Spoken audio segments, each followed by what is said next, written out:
అలా చెప్పండి. అయితే ఈ గవర్నమెంట్ వచ్చిన తర్వాత చీప్ లిక్కర్ తయారు చేస్తే అమ్ముతా ఉందని చెప్పి అంటున్నారు. నిజంగానే చీప్ లిక్కర్ తయారు చేసి అమ్ముతుంది ఈ గవర్నమెంట్? ఇప్పుడు పచ్చకాములకి అంతా వాళ్ళకి అలాగే కనబడుతుంది. గత గవర్నమెంట్లో వాళ్ళు చీప్ లిక్కర్ అమ్మారు కాబట్టి ఎంతోమంది యువకులు అయినటువంటి వాళ్ళు కార్మిక సోదరులు కోల్పోవడం జరిగింది. ఎంతోమంది ఆడవాళ్ళ తాలిబొట్టులు తెగిపోయింది. దానివల్ల ప్రజలు కూడా వాళ్ళకి చెంప మీద చెల్లుమన్నట్టుగా 151లో 5 తీసి 11 సీట్లు ఇచ్చారు. వారు చేసింది తప్పు కాబట్టి, ఆ తప్పు కూటమి ప్రభుత్వం చేయదలుచుకోలేదు కాబట్టి కొన్ని కోట్ల రూపాయలు నష్టమైనా కానీ ఆ చీప్ లిక్కర్ని అక్కడతో బ్రాండ్ చేసేసింది. మంచి మద్యం అమ్ముతున్నారు కాబట్టి ఇవాళ మీరు ఎక్కడైనా చీప్ లిక్కర్ అమ్ముతున్నట్టు కానీ ఎక్కడైనా మరణాలు జరిగినాయా? గత గవర్నమెంట్ 4 సంవత్సరాల్లో చీప్ లిక్కర్ మరణాలు విపరీతంగా ఉన్నాయి. మన గవర్నమెంట్ వచ్చిన తర్వాత ఇప్పుడు ఈ 18 నెలల్లో ఎటువంటి ఇది జరగలేదు. వాళ్ళకేనంటే ఏ కాడికి బురద జల్లే ప్రయత్నంతోనే ఉన్నారు. ఇవాళ లిక్కర్లో వాళ్ళు ఎంత దోచుకున్నారో ఇవాళ కింద నుంచి పై స్థాయి కూడా వాళ్ళు ఎంతమంది ఇవాళ లిక్కర్ స్కామ్లో ఉన్నారో చూస్తున్నాం.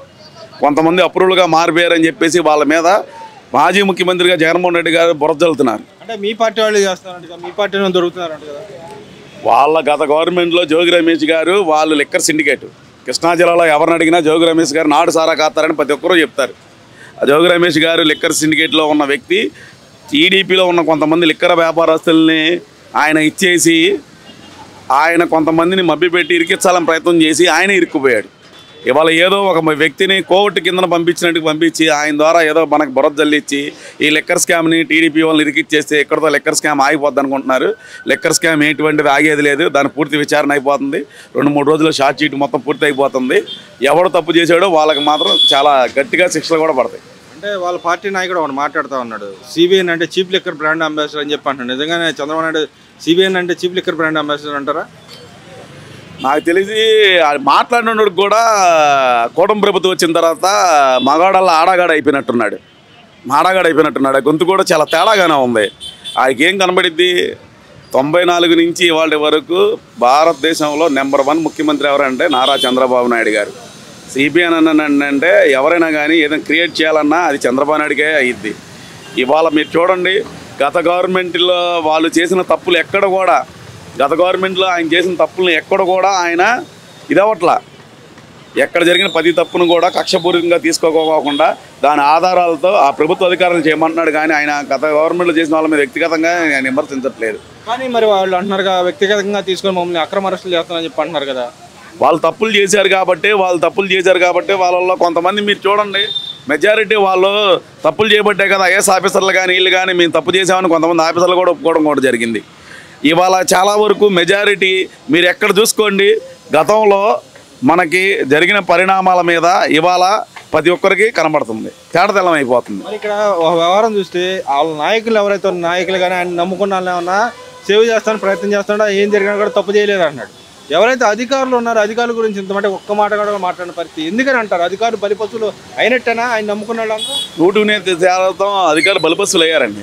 ఆ నాన్నగారు ముఖ్యమంత్రిగా ఉన్నప్పుడు జరిగినటువంటి ఐఏఎస్ ఆఫీసర్లు ఎంతమంది బలయ్యారు? ఆయన వ్యక్తిగత స్వార్థం కోసం కొన్ని లక్షల కోట్లు దోచుకోవడం జరిగింది. ఆ కేసులో ఇవాళకి బెయిల్తో తిరుగుతున్న ఎవరైనా ఏకైక నాయకుడు ఉన్నాడంటే జగన్మోహన్ రెడ్డి. మన దౌర్భాగ్యం కొద్దీ మన రాజ్యాంగం ప్రకారం అన్ని కేసులు ఉన్నోడికి పోటీ చేయడానికి అనర్హుడుగా వేస్తుంటే అసలు ఆయన ముఖ్యమంత్రి అయ్యేవాడే కాదు, మన రాష్ట్రానికి దరిద్రం పట్టేదే కాదు. ఆయన వల్ల ఎంతోమంది నెంబర్ 1 నిజాయితీ గల ఆఫీసర్లు వాళ్ళు చేసిన తప్పులకి వీళ్ళు బలవాల్సి వచ్చింది. మరి ఇక్కడ చూసుకుంటే చంద్రబాబు నాయుడు పక్కన పవన్ కళ్యాణ్, పక్కన లోకేష్ మీద ఏదైతే వాళ్ళు వాగ్దానాలు చేస్తారో ఇవ్వట్లేదు కాబట్టి వాళ్ళ మీద 420 కేసులు పెట్టాలంటారు. నిజంగానే 420 కేసులు పెట్టాలంటారా? ఆ విధంగా 420 కేసులు పెట్టాలంటే ముందు జగన్మోహన్ రెడ్డి గారి మీద 420 కేసులు పెట్టాలి. జగన్మోహన్ రెడ్డి గారు 2019లో అధికారంలో రావడానికి ఆయన ఏమన్నాడు? మనకి నిరుద్యోగులకి ఉద్యోగం ఇస్తానని అన్నారు. ఏమైనా ఇవ్వగలిగారా? గ్రూప్ 1 కానీ గ్రూప్ 2 కానీ ఇవ్వగలిగారా? ఇవ్వలేకపోయారు. అదే గత గవర్నమెంట్లోనూ మన ప్రజలకు కావాల్సిన ప్రతి వసంతులు కూడా మీకు ఎందుకు, నేను రాగానే మీకు ఇచ్చేస్తాను అన్నాడు. ఏమైనా చేయగలిగాడా? ఇల్లు ఇస్తానన్నాడు, ఇల్లు ఇవ్వగలిగాడా? ఇవ్వలేకపోయాడు.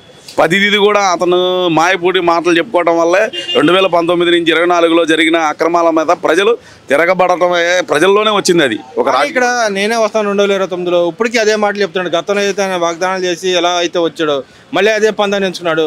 ఇంకా మారలేదని అనుకోవాలా, మారాడు అనుకోవాలి? అతను ఎటువంటి మారడండి. అతను ఒక సైకో జగన్ అని చెప్పి ఎవరు పెట్టారో కానీ 100% అతను సైకోనే. ఒక విధంగా చెప్పాలని అంటే ఎవరైనా ఓటములు గెలుపులు సహజం. గెలుపు వచ్చినప్పుడు ఒకలాగా, ఓటమి వచ్చేలాగా ఒకలాగా ఉంటారు ఎవరైనా. ఎందుకంటే ఓటమి రాగానే మనలో ఏం లోటుపాట్లు ఉన్నాయి, మనం ఏం తప్పులు చేశాము, ప్రజలకు మనం ఎంత మంచిగా చేసినా ఎందుకు మనకు ప్రజలకు ఓటేయలేదని ఎవరైనా ఆలోచించుకుంటారు. అతను ఆ మార్పు లేదు. అతను ఏ కాడికి చూడండి, ప్రజలు తప్పు చేశారన్నాడు, ఆయన తప్పు చేశాడని ఒప్పుకోవట్లా, ప్రజలు తప్పు చేశాడని అన్నాడు. ఆయన మెయిల్ చేశానని ఇంకా ట్రాన్స్లోనే ఉన్నాడు, కానీ నేను మెయిల్ చేసిన అంత మెయిల్ ఎవరో చేయలేదు, ఈ గవర్నమెంట్ అసలు చేయట్లేదు అన్నట్టుగానే ఉన్నాడు. ఆయన ఏదో ఆయన జోలో డబ్బులు తీసినట్టు మెయిల్ చేశారంట. ఏ విధంగా మెయిల్ చేశారండి? ప్రజలకు ఏ విధంగా మెయిల్ చేశారు? ఒక విషయం చెప్పండి. ఇగో ఈ రకంగా నేను ప్రజలకు మేలు చేశాను అనడానికి ప్రభుత్వ ఆదాయాన్ని, ప్రభుత్వ భూముల్ని తాకట్టు పెట్టేసి డబ్బులు తెచ్చి మేలు చేశాడు తప్ప ప్రభుత్వం ఎక్కడైనా ఆదాయం పెంచుకోవడానికి ఇతర రాష్ట్రాల నుంచి కంపెనీలు ఏమైనా వచ్చినాయా, ఇతర దేశాల కంపెనీలు ఏమైనా వచ్చినాయా? మనకి ఇక్కడ ఎక్కడైనా డెవలప్మెంట్ అయిందా? కొన్ని డెవలప్మెంట్ అయినందుకు చదువుకున్న యువతకి ఏమైనా ఉద్యోగాలు ఇచ్చినాయా? రాలేదుగా. మరి ఈ నాయకులు తిరుగుతా జలసాలు చేస్తున్నారు, డబ్బులు వేస్ట్గా ఫ్లైట్లో తిరుగుతున్నారు, ప్రజల సొమ్ము నీలపాలు చేస్తున్నారు అంటే మాట్లాడుతున్నారు. ఆయన ఫ్లైట్లో తిరగడానికి కొన్ని వేల కోట్ల రూపాయలు ఖర్చు పెట్టాడు ప్రభుత్వానికి అనకూడదు. కానీ తెనాల్లో కార్యక్రమం పెట్టుకుని ఉంటే తాడేపల్లి తెనాలకి ఫ్లైట్ వేసుకెళ్ళిన ఏకైక ముఖ్యమంత్రి ఎదవా అవడం ఉన్నాడంటే జగన్మోహన్ రెడ్డి. ఇవాళ సొంత ఖర్చులతోనే, ఇవాళ చంద్రబాబు నాయుడు గారు కానీ, నారా లోకేష్ గారు కానీ, పవన్ కళ్యాణ్ గారు వాళ్ళ వ్యక్తిగత ఖర్చులతోనే ఫ్లైట్ ప్రయాణం చేస్తున్నారు తప్ప ప్రభుత్వం ఖజానా నుంచి ఎటువంటి రూపాయి తీయట్లేదు. కానీ పేరునేనని అంటున్నాడు, బినామీ పేర్లతో వాళ్ళు టికెట్లు వేసి జలసాలు చేస్తారని చెప్పి అంటున్నాడు. ప్రజల సొమ్ము తీయట్లేదని అబద్ధాలు చెబుతున్నారు. ఆయన ఏదైతే లోకేష్ గారు ఉన్నారో ఆయన ఒరిజినల్ ఖాతాలు చూపిస్తే అన్నీ తెలిసిపోతాయని చెప్పి అంటున్నాడు. ఒరిజినల్ ఖాతాలు వాళ్ళని చూపించారండి. గతంలో వాళ్ళు తిరిగారు కదా, వాళ్ళు తిరిగినప్పుడు గతంలో వాళ్ళు ఒక 2-3 కిలోమీటర్లకు కూడా వాళ్ళు ఎలికిఫ్యాడ్తో వెళ్ళిన పరిస్థితులు కూడా ఉన్నాయి కాబట్టి వాళ్ళకి తీయమనండి. గతంలో వాళ్ళు చేసినవన్నీ తీయండి. వాళ్ళు గతంలో తిరిగారు కదా, వాళ్ళు గతంలో తిరిగి తీస్తే తెలిసిద్ది.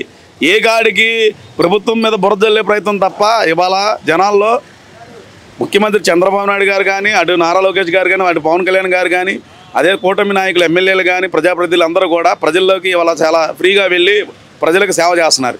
ఇవాళ మనం చూడండి, ఒక వరదలు వచ్చినప్పుడు పవన్ కళ్యాణ్ గారు ఏ విధంగా వెళ్ళారు, జగన్మోహన్ రెడ్డి గారు ఏ విధంగా వెళ్ళారు, 70 ఏళ్ల వయసులో చంద్రబాబు నాయుడు గారు ఏ విధంగా వెళ్ళారు, జగన్మోహన్ రెడ్డి గారు ఏ విధంగా వెళ్ళారు, నారా లోకేష్ గారు ఏ విధంగా ప్రజల్లోకి వెళ్తున్నారు. ఇవాళ విద్యాశాఖ మంత్రిగా ఆయన ప్రజలకు చూడండి, మీరు ఎక్కడైనా ఒక విద్యాలయ కాలేజ్ స్టూడెంట్స్ని ఎవరిని కూడా రాజకీయ నాయకులు వాళ్ళని తీసుకురావద్దని చెప్పగలిగిన ఏకైక నాయకుడు నారా లోకేష్ గారు. కానీ లక్ష్మీభారత్ అంటుందిగా, ఏదైతే ఈ గవర్నమెంట్ వచ్చిన తర్వాత లోకేష్ గారు విద్యావాసను భ్రష్టు పట్టించాడు, పిల్లలకి ఏం చేయట్లేదు అని చెప్పి మాట్లాడుతుంది.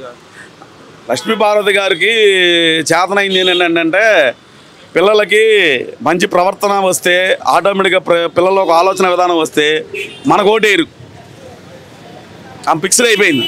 చిన్నపిల్లలు కూడా ఓటేసే హక్కు ఉంటుంది అంటారా?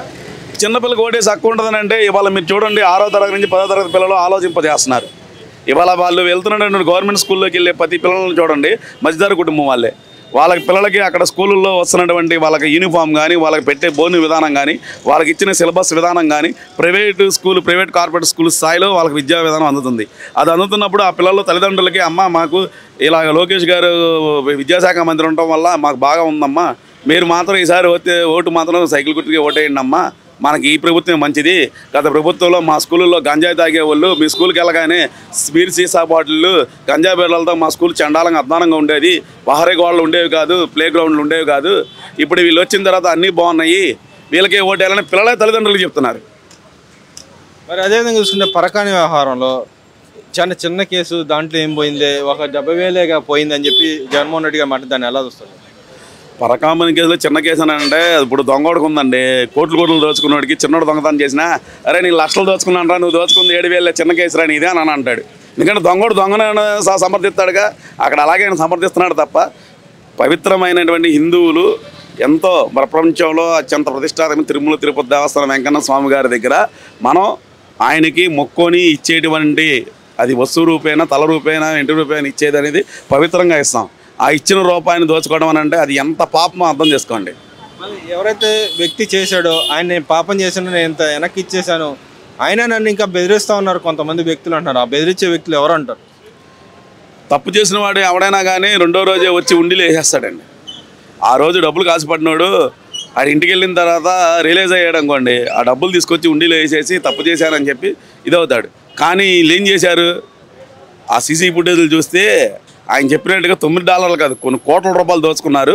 అది బయటకు వచ్చి ఎక్కడ కేసు పెడతారని వీళ్ళే ఒక కేసు పెట్టుకొని, వీళ్ళే ఆ కేసుని కోర్టులో వీళ్ళే రాజీ పడిపోయి వీళ్ళే ఆ కేసుని మళ్ళీ ఇచ్చేసేసారు. అంటే వాళ్ళ తప్పుని వాళ్ళే ఒప్పుకున్నట్టు కనబడుతుంది కదా. ఎవరో బెదిరించాలని అవసరం ఏముంది? మీరు తప్పు చేసినట్టు మీరే ఒప్పుకున్నారు, మీరే కోర్టుకి వెళ్ళారు, కోర్టులో మేము రాజీ పడిపోయామండి, దాని నష్టపరిహారం కింద మీరు నాకున్న దాంట్లో నేను ఇచ్చానండి అని చెప్పి మీరే రాజీ అంటే మీరు తప్పు చేసినట్టు ఒప్పుకున్నారుగా, ఇంకేముంది ఇక్కడ? అంటే ఇక్కడ జగన్మోహన్ రెడ్డి గారు మనం గతంలో చూసాం, తిరుపతి లడ్డు వ్యవహారంలో మాట్లాడారు, ఇప్పుడు ఈ వ్యవహారంలో మాట్లాడుతున్నారు. ఏదైనా వ్యవస్థల మీద ఆయన దాడులు చేసే విధానాన్ని ఎలా చూడాలంటారు? ఒక రాజ్యాంగపరమైన పదవిలో ఉండి అందరూ సమానంగా చూస్తున్న వ్యక్తి ఇలా మాట్లాడితే మీరు ఎలా చూస్తారు? ఒక రాజ్యాంగంలో ఉండి ఆయన చెప్పాలంటే 100% ఇలాంటి వరస్ట్ వ్యక్తిని మనం భూప్రపంచం మీద ఇలాంటి నాయకుని చూడాలి అనకూడదు. కానీ వాళ్ళ నాన్నగారు వైఎస్ రాజశేఖర రెడ్డి 1000 రెట్లు బెటరండి.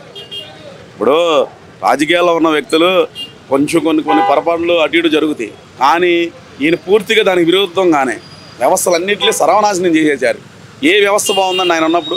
పోలీసు వ్యవస్థ ఏమైనా బాగుందా? విద్యాశాఖ వ్యవస్థ ఏమైనా బాగుందా? ఆఖరికి ఆర్ఎన్బి మన ఇప్పుడు నీటిపారుదల శాఖ ఏమైనా బాగుందా? ఆ రోజు వాళ్ళు కంటిన్యూషన్గా పోలవరం పూర్తి చేసి ఉంటే వాళ్ళు పోలవరం పూర్తి అయిపోయేది, దాన్ని కూడా నాశనం చేసేసారు. ఆ రోజు అమరావతిని కంటిన్యూషన్గా డెవలప్మెంట్ చేసి ఉంటే ఇవాళ మనకి ఇన్ని వేల కోట్ల రూపాయలు ఆ పునాదుల దగ్గర ఆ నీరు మట్టి తోడాలని పరిస్థితి ఉండేది కాదుగా. 1700 కోట్ల రూపాయలు అతని వల్ల నష్టం జరిగింది అమరావతిలో. అన్ని వ్యవస్థలు నాశనం చేయడమే ఆయనకి తెలిసిన విద్య. ఆయనకి దేశాన్ని రాష్ట్రాన్ని దోచుకోవడమే తప్ప ప్రజలకు ఏదో మంచి చేయాలనే ఆలోచన అయితే ఏ మూలంలో కూడా లేదు.